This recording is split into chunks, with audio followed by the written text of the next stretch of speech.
let's move to the second section, diffusion in crystal lattice. So in this section, we want to know how atoms jump or jumping behavior in crystal lattice. So the first part, we will introduce 4 different diffusion mechanisms in metals with FCCBCC or tetragonal different crystal structures, and what's the diffusivity through different diffusion mechanisms. And for each mechanisms, you can write, you know that diffusivity equals to D0 times exponential term to negative activation and energy divided by KT. For each one, you need to know what's a D0 and also the corresponding uh, activation energy. What is the corresponding activation energy for each, for different like diffusion mechanisms? And for the second part, we will move our materials from the metal to ionic solid materials. So in ionic solid materials, because atoms, there are ionic bond between 2 atoms or 2 ions. So under this kind of situations, uh, what's the diffusivity for an ion or cations? And in this part, we only discuss the vacancy mechanisms in this case, and also talk about what happens if you have the non-storage or extrinsic dopants, how to modify the diffusivity under different conditions. So let's move to the first part, introduce 4 different like atomic diffusion mechanisms. And let's move to the first one we call the ring mechanism. This is the only one you don't need, we have no idea. We don't need to know how to quantitatively estimate the diffusivity. So what's a ring mechanism? We have the host atoms, and now host atoms showing like a black circle. And now you focus on one diffusing atoms showing blue circles. This diffusing atoms is at substitutional site, or some people call it as locate at lattice point. And it exchange with neighboring atoms by cooperated ring-like rotation movements. This means this blue atoms move to right-handed side. In the meantime, the black one move to left-handed side. We call a cooperated ring-like rotation movement. This situation, we call it as a ring mechanism.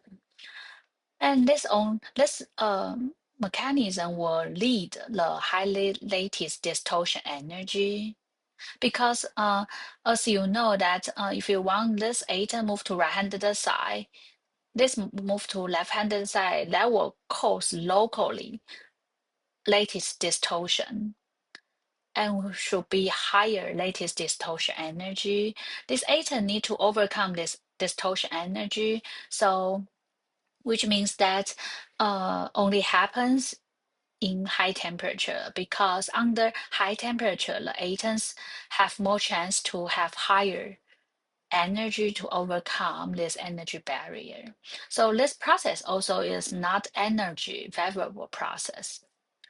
So some people probably will say, yes, because actually this movement cause the high lattice distortion.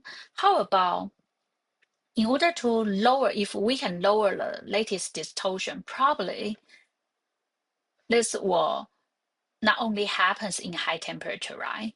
So to lower the lattice distortion, how about more atoms move together at the same time? For example, blue one move to right-handed side, this um, move to here, and this atom move to here, and this atom move to here. So it's somehow more atoms move together, make a cooperated ring-like rotation movement. And because we have four atoms moved together, right? So for sure, lattice distortion is lower compared to these two. But if you want to have more these atoms move at the same time, the probability is quite low. Okay, so this is the mechanism. Uh, this is what is the ring mechanism, when it happens and how it happens, and also some description for ring mechanism. And you don't need to. We don't have any method to quantitatively describe this ring mechanism. If the atoms moves through ring mechanism, we only know the only thing we know about is more easily happens in high temperature due to high lattice distortion, which means that the activation energy should be very high. And the second one is the one some of you probably have learned before. We call the vacancy mechanism. And we also have the black circle as a host atom, and all the atoms here are the same, and you focus on the blue one. These diffusing atoms are now at lattice point or at substitutional site. It exchange with enabling vacancy through atomic jumping process. So this we call the vacancy mechanism um, because the atoms move, so exchange with neighboring vacancy. And you can visualize as long as this atom jump to left-handed side, it moves. So this is we call the vacancy mechanism. And the vacancy mechanism depends on you have a vacancy, so it will be depending on the vacancy concentration and also this atomic migration energy. So for sure, you need to fit two criteria, right? You have a neighboring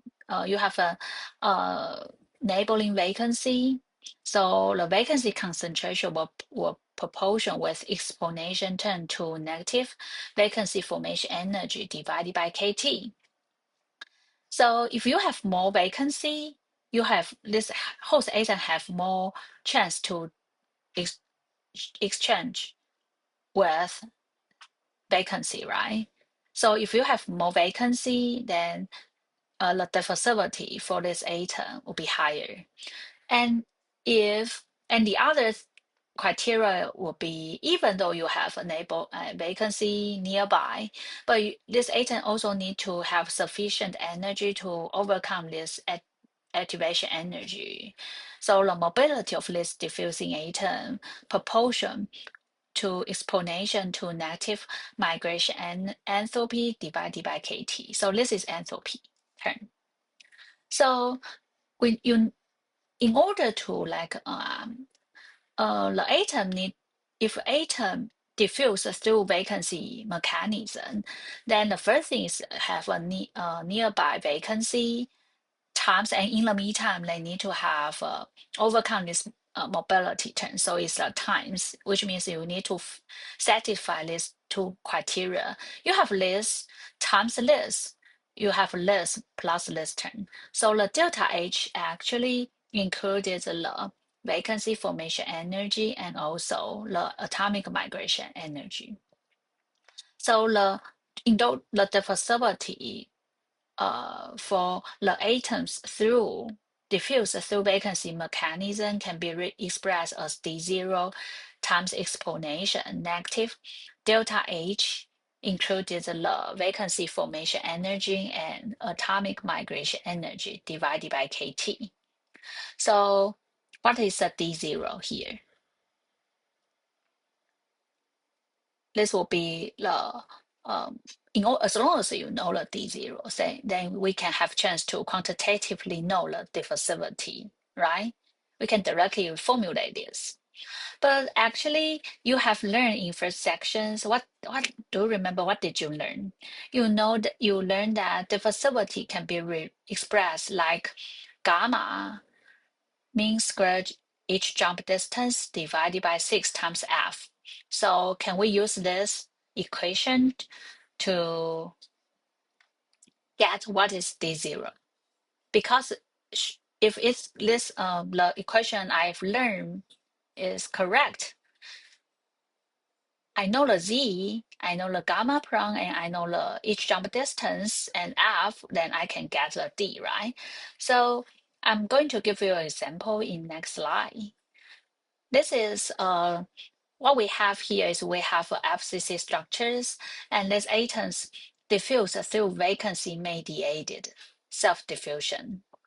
So we already know the atoms diffuse through exchange with neighboring or nearby vacancy. So we call it as a vacancy mediated cell diffusion in FCC structure. So in order to answer what's a D0 and delta H, so you first of all you need to draw the two single cubic for FCC. So we have the 8 atoms at the corner and 6 atoms at the face. We call it FCC, but vacancy. So you need to draw the vacancy. We use this cross X to represent the vacancy at the center face here. Okay, and I just copy the equation we derived in first section. Then, in order to answer what's the diffusivity for the host atom, so I need to know what's a z here. Is a possible jumping directions, but the we will need to know that probably we need to have a look here. I have a vacancy here. So if you were a vacancy, how many possible jumping directions allow you to move or exchange with host atoms? If now you were a vacancy, okay? So probably you will answer nearest. You can exchange the location with nearest neighboring atoms. How many? I have 4 plus 4 plus 4, so I got the 12. So the z equals to 12, and because you were the vacancy, so I label the gamma prong, the jump rate for the vacancy, total jump rate for the vacancy equals to 12. 12 is 12 possible directions times gamma v prong. And regarding to the r, small r is average jump distance. So it's the distance between the vacancy and the nearby atoms. So the distance will be a divided by 2 square plus a square divided by 2 square, and you sum them together and take the square root of it. So you got the square root of 2 divided by 2a. So there's a distance between the vacancy and neighboring or nearest atom. Because the jumping, I mean, in order to know where the vacancy where is the next jump, so you need only consider the nearest atoms. So the nearest atom should be here, not here, okay? It's too far away. Okay, and I just write down the gamma v prime actually is a mu and explanation term. You learned this before. Where is it's here? So it's a gamma prime mu explanation. It's a probability of crossing the barrier. So I just copy them and label with vacancy. And so dV, as I mentioned, you use a 12 gamma v prime to substitute here. You use this to substitute r divided by 6 times f. You will get gamma v prime a squared f. This is the diffusivity of the vacancy, and you got the gamma v prime a squared f. But as I mentioned, f is a correlation factor. Vacancy can exchange location with any nearby neighboring atoms. So F equals to 1. So dV equals to gamma V prime A squared. So this is the diffusivity for the vacancy. But I'm not interested in the diffusivity of the vacancy. I'm interested in the diffusivity of the atom. Is the atom here. So I'm going to I follow the same rule. I just copy this one here. Gamma A small r squared divided by 6F. And gamma A actually is a jump rate for atom A. But here, some people probably will say, Professor, just the same rule, right? So for the host atom, also 12, Z equals to 12, and also the distance near is the neighboring, the distance of the near is neighboring the same idea. So after calculation, I can expect I have a gamma prime A squared. Gamma A prime A squared F. Use the same rule, but now you need to times the vacancy fractions here, because for the atoms, if you want these atoms make a successful jump, must have the vacancy nearby. So you need to times the vacancy fractions. Okay, so you got the diffusivity.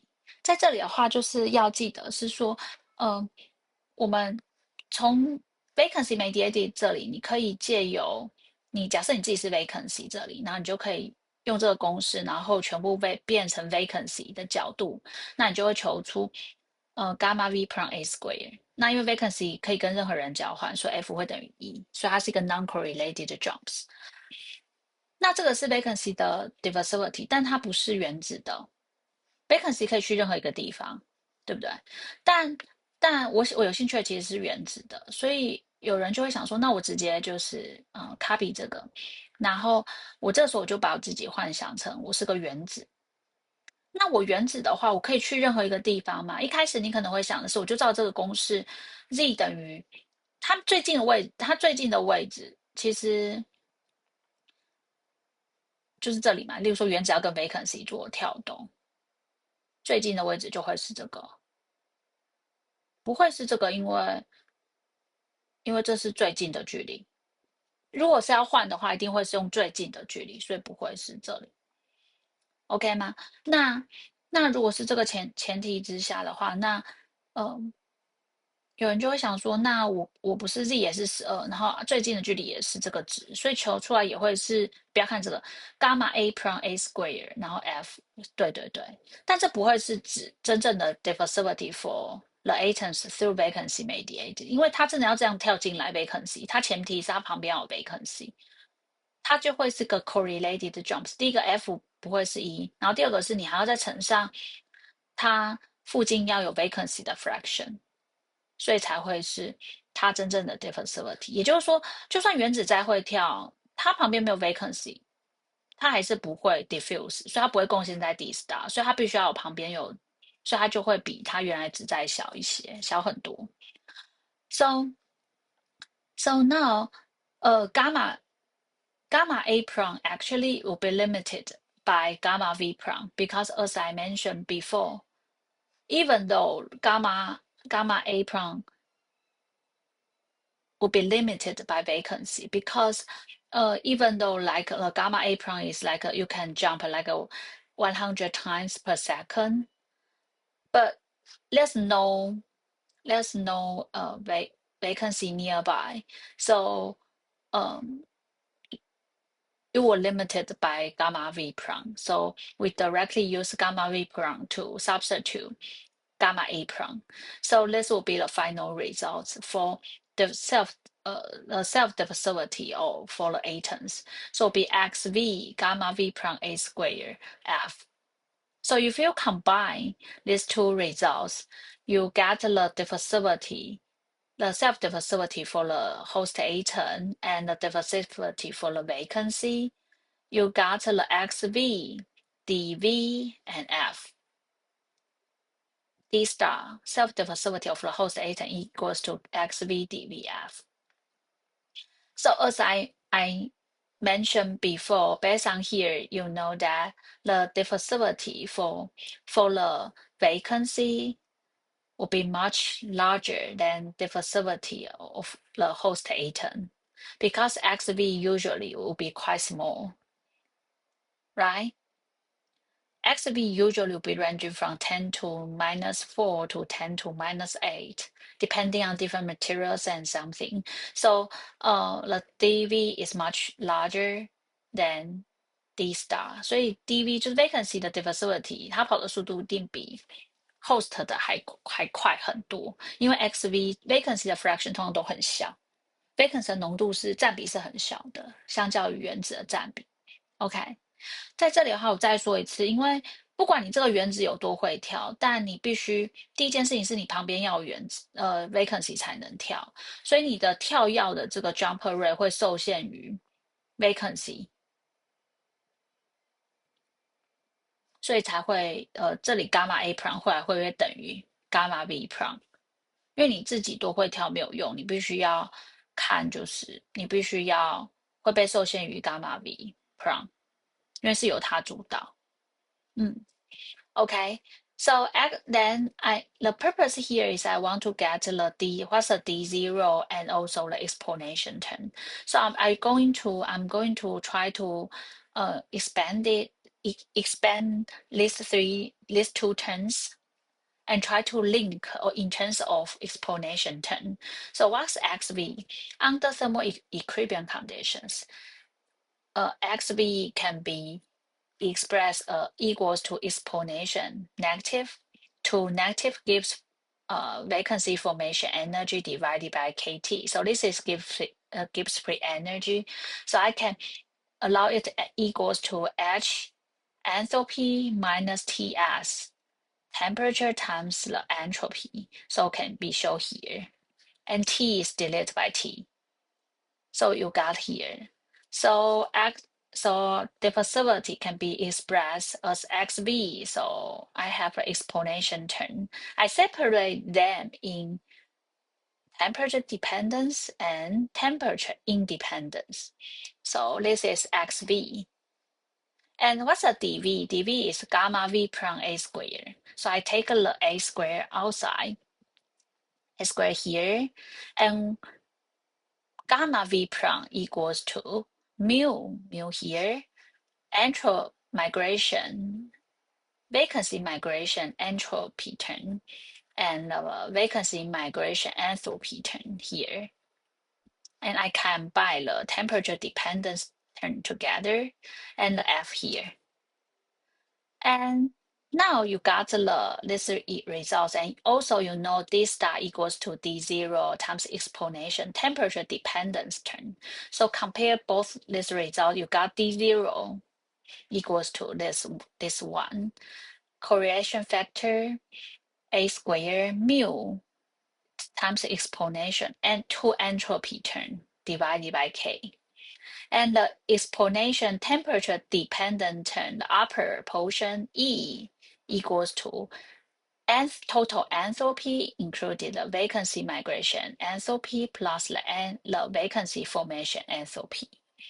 So now here I know the E equals to vacancy formation energy and vacancy migration enthalpy.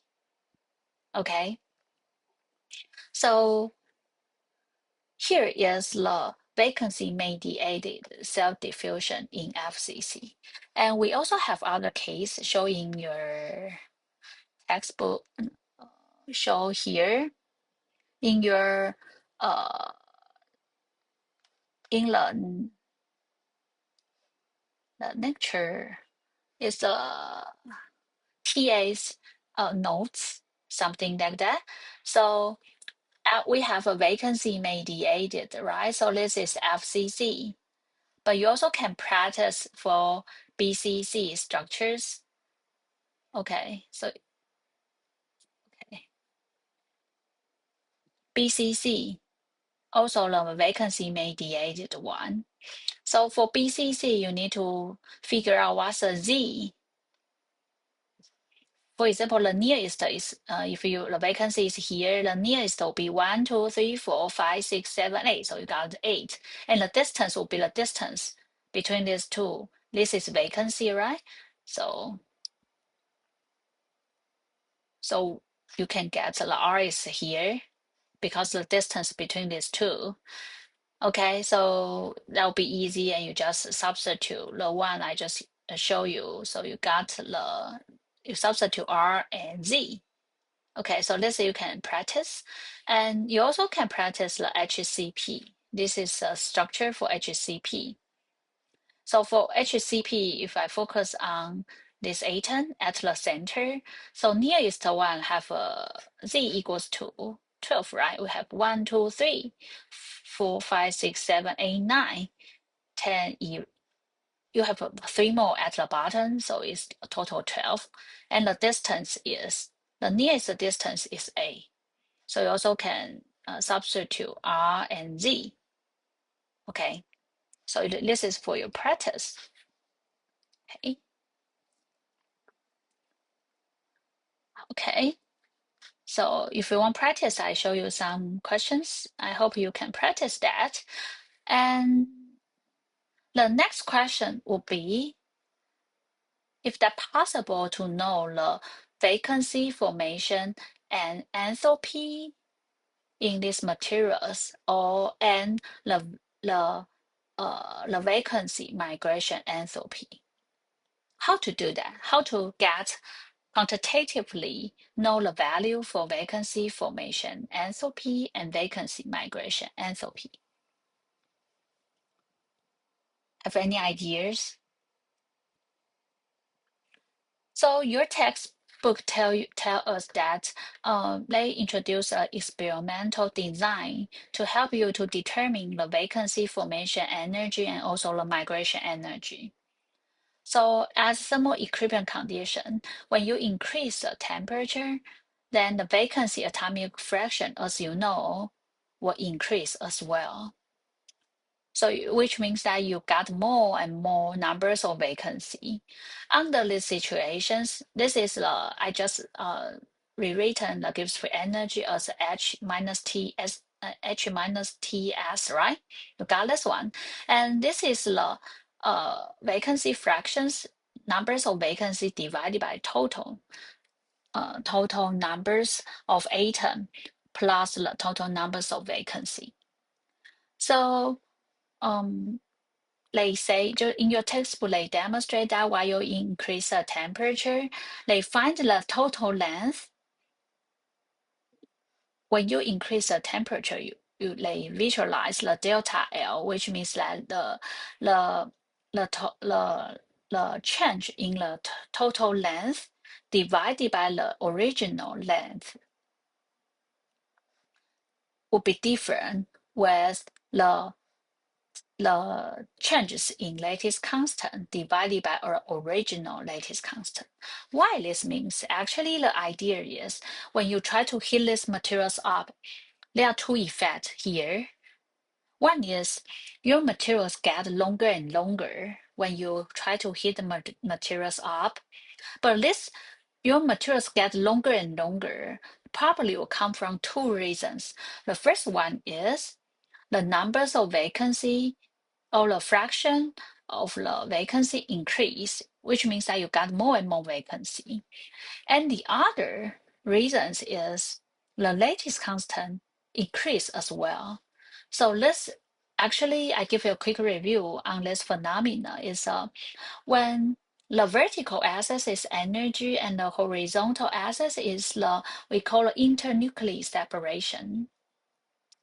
If your case means that when you heat materials up, which means that the energy get higher and higher, the distance between two atoms remain constant under the classical harmonic oscillation. Under this ideal situation, the lattice constant does not change with temperature or does not change with energy. But in reality, the system obeys the moles relationship, which means that when you try to increase the temperature,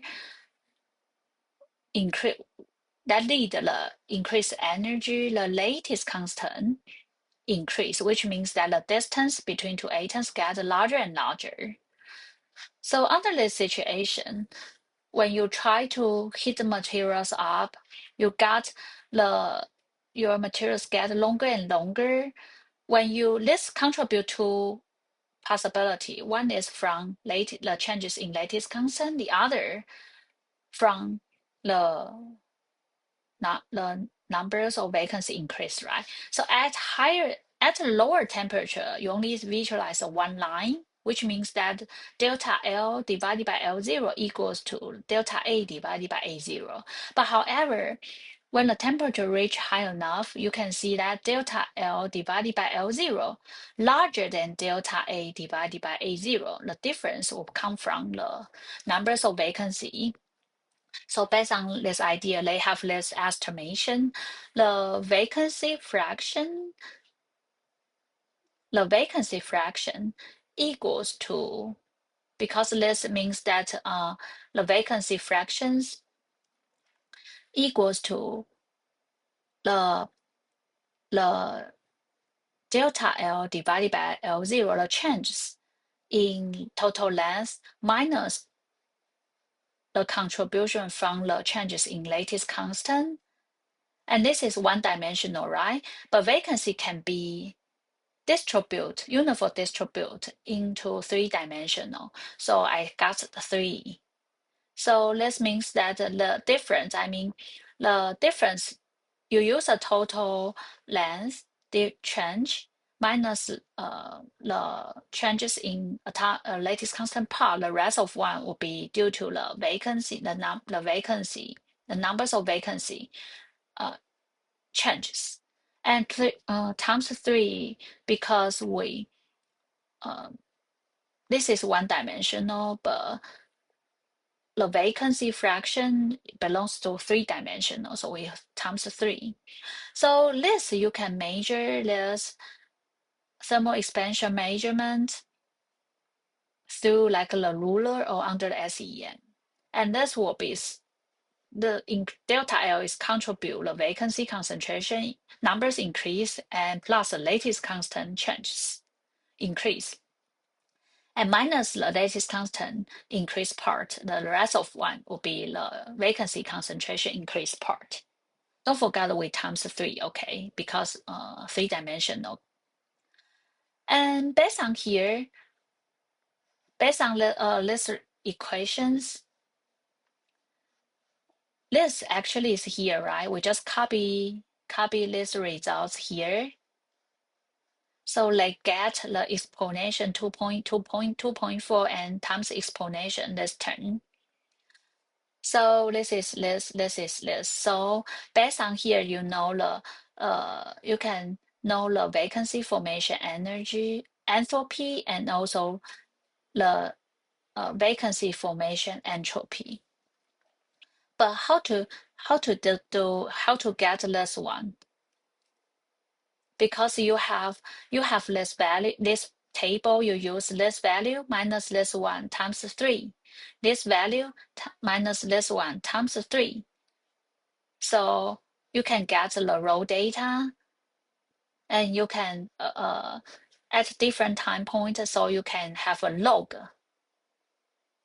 on all these equations. So you have 3 different temperature corresponding to different this value. So the slope will be the activation enthalpy, and the intercept will be this term. 所以在这里的话，因为你已经有每一个温度的这个减掉 delta L 除以 L0，减掉 delta A 除以 A0，然后你有一个特定的温度，对不对？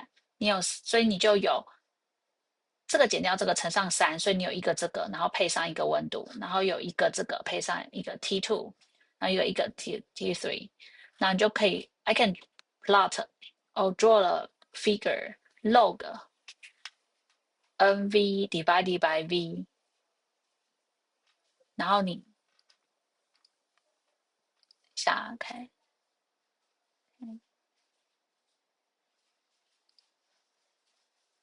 so I can XV I got xv1，然后 t1 xv2 t2，对不对？然后 xv3 t3，然后你可以做什么图呢？你可以做 log xv versus 1/t，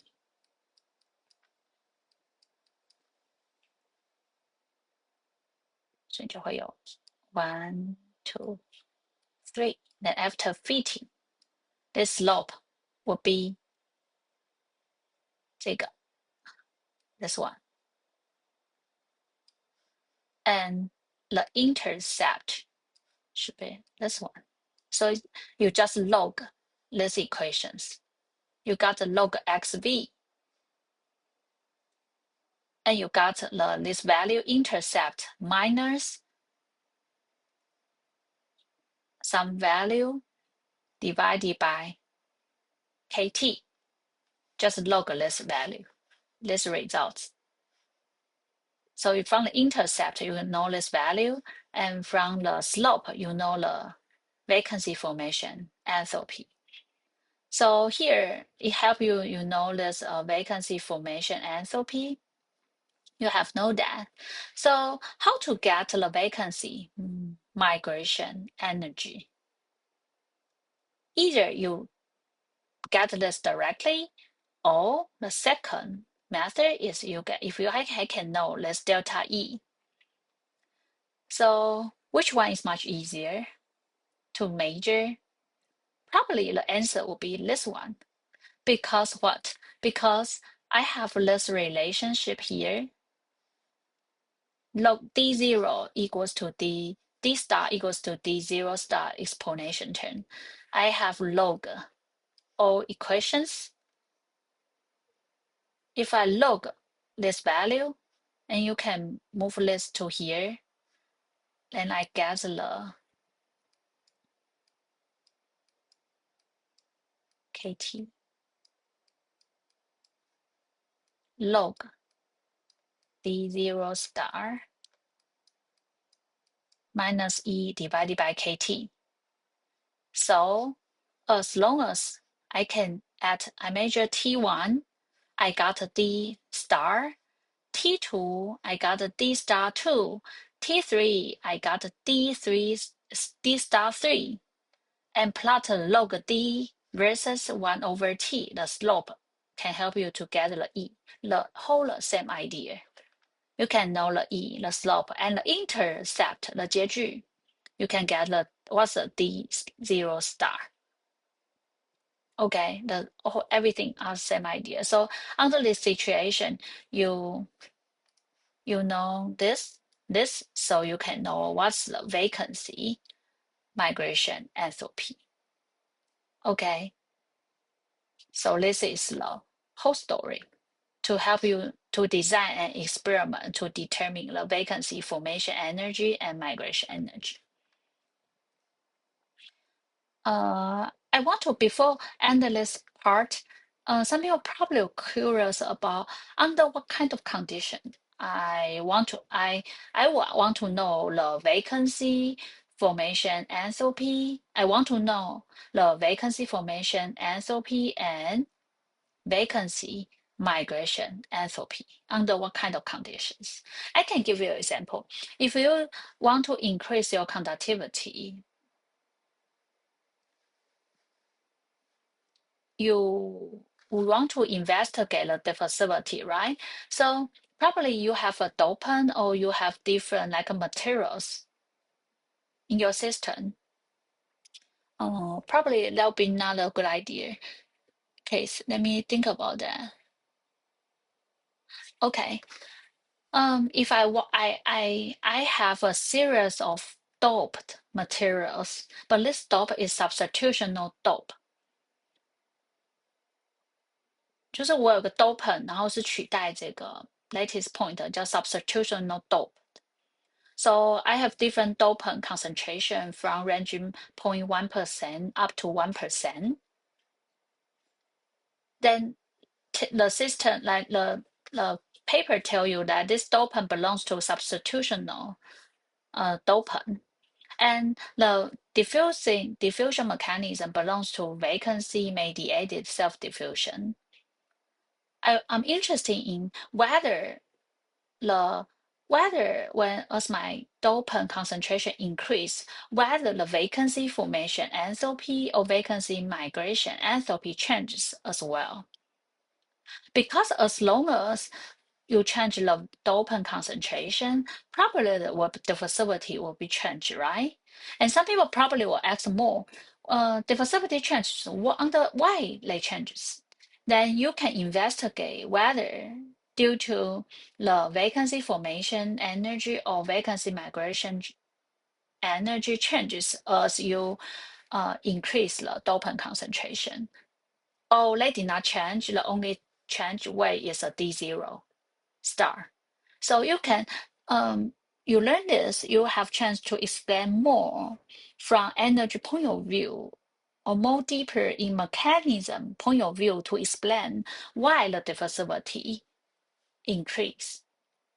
在这种情况之下，为什么蛮多人会问我说，在什么情况之下我们会想要知道vacancy formation 的 enthalpy 跟 vacancy migration 的 enthalpy？就像我刚刚讲的，如果你有兴趣的系统，事实上它的原子就是 vacancy mediated 的，是做扩散的。然后我做了一件事，就是我对这个材料做置换性的掺杂。那我观察到说，当我掺杂浓度增加，置换性掺杂指的是我把 lattice point 上面的原子换成我有兴趣的 dopant。那随着掺杂浓度增加，我发觉到它的 diffusivity 是增加的。那我想要解释这个 diffusivity 增加的原因。那这个时候大家看这个就可以发觉到说，你如果做这个实验，你就可以知道他说它的 enthalpy turn 两个 enthalpy turn 有没有改变？还是其实这个掺杂让 diffusivity 增加，只是因为这个 D0 star 增加？你就可以针对你材料的一些机制，然后用能量的观点来解释得更深入。所以这就是你有可能遇到的状况。那有可能事实上是，你对它做 interstitial 或其他的 treatment 的时候，然后你想要知道能量上有没有，因为主要是你观察到一些 diffusivity 有改变，然后你想要解释为什么的时候，学习这些机制对你来讲都蛮有帮助的。好，那我们来看 ，Let's move to the third. The third one is atomic diffusion mechanism. The third one is we call it interstitial mechanism. And based on its name, you know that the diffusion is through interstitial side, which means that this diffusion actually the atoms jumps through interstitial side. And jump between interstitial side also imply that this diffusing atom is quite small. Usually we will call it as a small solute atom. Small atom can diffuse through or in between or among through interstitial side. So because it's quite small, this solute atom is small, so that will cause less lattice distortion. So usually the diffusivity here, exponential turn, activation energies part only migration energy. So you can compare with the vacancy one. Exponential turn, you got two enthalpy, right? Compared to this one, just one migration enthalpy, and this is inside exponential is negative turn. So you can image that this D is much larger than this one because you have a negative larger turn, right? Compared to interstitial mechanism. So if you want to have higher diffusivity in your material system, have a dopant at interstitial site through interstitial diffusing mechanism would be a good choice. And the diffusion activation energy is associated with lattice distortion energy depending on the crystal structure and also the diameter for the solute atom. Okay, so We also want to quantitatively explain what is a D0 and also delta H. But here I want to introduce two typical interstitial size. As you know that the solute atom diffuse through interstitial site, right? And we have two different interstitial sites in our crystal. And the example here, we draw this is a BCC body center cubic here. And on your left-handed side, we have the small white circle represent the octahedral interstitial site, which means that the center, this, for example, is this is all the small white ball represent the octahedral interstitial site. And I use this as an example. This is why they call it octahedral interstitial site. Octahedral actually lay at the center of the octahedron，它是八面体的中心位置，所以我们叫做 octahedral interstitial site. And this white circle represent each white circle represent the tetrahedral interstitial site. So this is octahedral, so it's this is a typical octahedron, right? 八面体，这是一个很清楚的，上面有四个面，下面有四个面的八面体的中心。And on your right-handed side, I label with the tetrahedron，这是个四面体，一二三四，四面。The center of tetrahedron. Okay, so it's a center of tetrahedron. So we do have two different interstitial site. One is octahedron, the other is tetrahedral interstitial site. And you also can practice, try to draw the octahedron for this and this interstitial site. And also can try to practice draw the tetrahedron for this tetrahedral interstitial site. Okay, this can help you you can have a practice. Then let's move forward, give you an example. If you have the solute atom through interstitial diffusion in BCC, so how to get the D0? As I mentioned, you need to draw the unit cell for BCC. So I draw the BCC and the interstitial. You can based on your questions, but here they say that the interstitial site belongs to octahedral interstitial site. So I label all the octahedral interstitial sites in BCC structure. Then next, in order to get what's the D0 and explanation term and what's the energy term, activation energy term. So I just copy the results derived in first sections and try to figure out what's the Z, small r, and determine what's the F.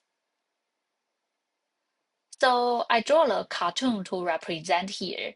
I use a red X to represent the interstitial, my interstitials, my doped interstitials at this octahedral interstitial site. So how many possible jump direction for my dopant? 1, 2, 3, 4, nearest octahedral interstitial site, and the distance are A divided by 2 because this is A and A divided by 2. So I got Z equals to 4, gamma prime, and gamma prime is, so I got 4 mu, separate them in entropy, temperature independent and dependent term. And the small r is A divided by 2 square. And the interstitial, because they can go anywhere, is a non-correlated jump, so F equals to 1. So I just summary arrange these results. and circle the temperature independent and temperature dependent term. So I figure out the I0, show it here, and the exponential term, migration enthalpy here equals to E, and the D0 correlated with lattice constant mu and migration entropy divided by KB. So this is how we quantitatively analyze the DI0. And as I mentioned before,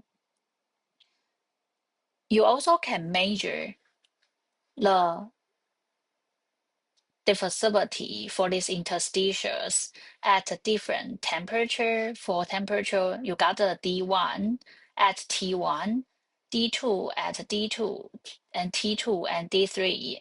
And don't forget the vertical axis, you have a log D versus 1 over T. Then this slope can help you to know. The slope for sure will be negative.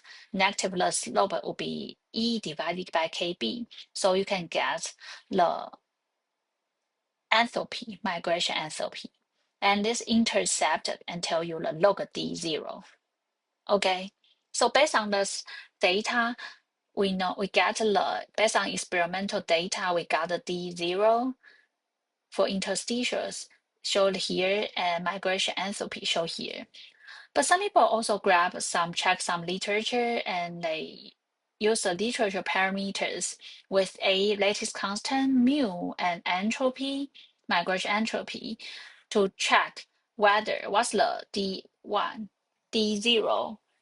After some roughly calculation, they got 0.0035 at 38. It's close to your experimental results. So to me, it is quite it is a good idea. I mean, good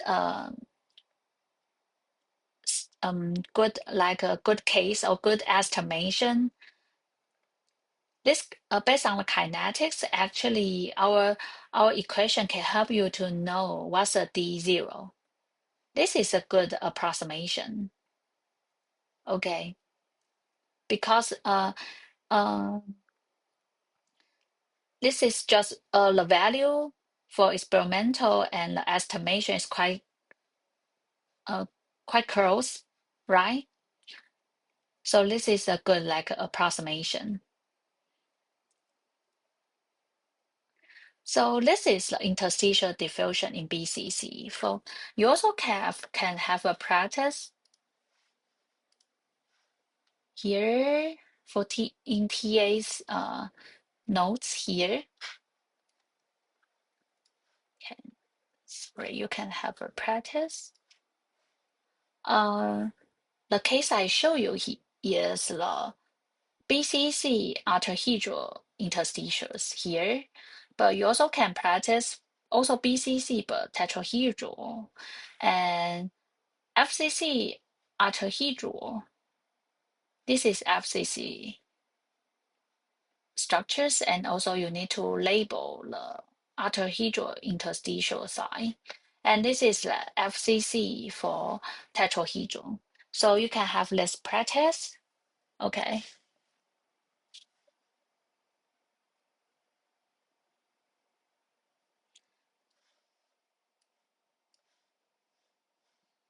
And the TA, okay, they use a red red one to label the interstitial. I mean, where is the interstitials or is, okay? So based on this, we can have a look for where you need to for this simple. This is the FCC structure, and they label all the arterhedral interstitials. So you need to calculate the Z, right? So the nearest interstitials, how many we have is 1, 2, 3, 4, 1, 2, 3, 4, 1, 2, 3, 4, and they are what's the R is A divided by 2, A divided by 2, so it's here, right? So it's square root of 2 divided by 2 times A, the same distance, right? I can, for here, So how about here is A divided by 2. A divided by 2. Okay, so here the same distance. I just check. Okay, so all 12 with the same R. So I just check. So I can just use these results and substitute them, and you can easily get a results. So my suggestion is please try to draw the if for octahedral interstitial side, please try practice draw the octahedron for each octahedral interstitial side. This is quite important. If for in tetrahedral interstitial side, I hope you can draw octahedron for each tetrahedral interstitial side, and also write down what's the DI and what's the DI0 represent. So as I mentioned, first of all, you need to draw the single cubic and label what type or what kind of interstitial site we are talking about, and find the Z and small r. Okay.